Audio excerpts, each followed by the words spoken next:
Hi everyone, welcome into this week's My Weekly CBS Fix.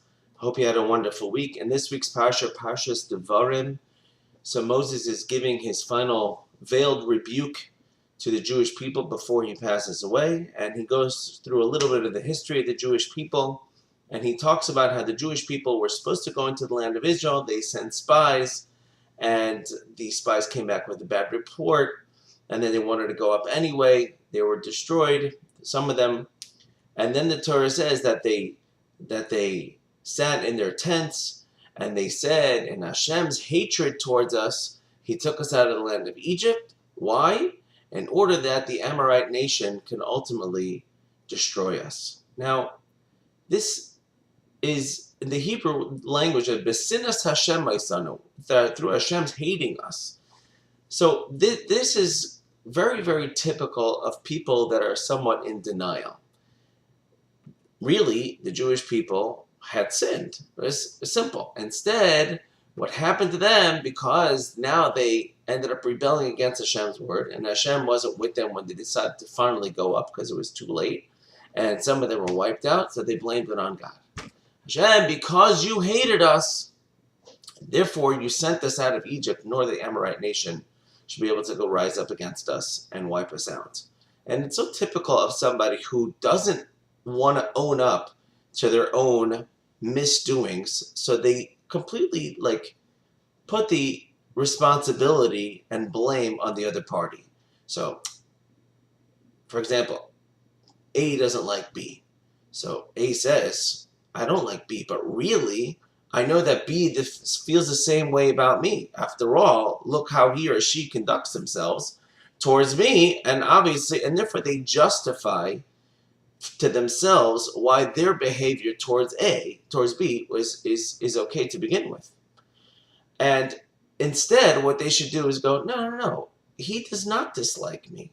Just because I dislike that person for whatever silly reason does not mean that they actually dislike me. And this brings us to actually the subject at hand, which, because it's the 9 days, the problem that destroyed the second temple was the fact that the Jewish people had sinas chinam, baseless hatred. And this kind of gives a spin to it as well.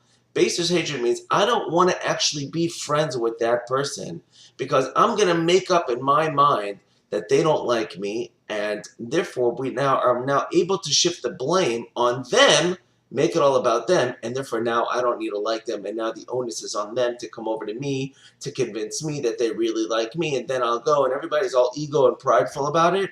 And then, of course, the other guy's thinking about the same thing. And then guess what? Then nobody talks to anybody, and everybody doesn't like anybody, and we have sinas chinam, and we have a destroyed temple.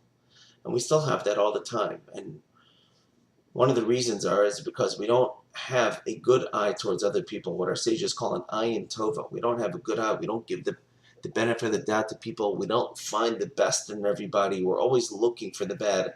And for whatever silly reasons, we may actually not like a person, but 98% of that person, though, is so good. There's so much they can do for you. So let that be your view. Let that be your outlook. So the Jewish people said, because Hashem hated us, Hashem didn't hate you. It's just the opposite. He loved you. He tried doing something for you. Instead, you threw it back in his face. And instead, you blame it on yourselves. And you blame it on God instead of blaming it on yourselves. And Hashem really wants to destroy you by the Amorite nation. No, he took you out of the land of Egypt because he loves you. Because you sinned, you had to stay for 40 years in the desert, which ended up being the ultimate blessing for the Jewish people anyway. And finally, the Jewish people went into the land of Israel. But don't have a defeatist attitude. Don't try to put the shoe on the other foot or that person's foot and try to make them responsible. We're responsible. If we realize that we're responsible, then we take charge. When we take charge, we go over to other people and say, hey, let's be friends. Of course, I'm making it really simple. But whatever it is, whatever issue we have with each other, let's dispel it. Let's get rid of it. There's so much that we can glean from one another. Have a wonderful Shabbos, and thank you for listening, and may the third base of Mikdash be rebuilt speedily in our days. Amen.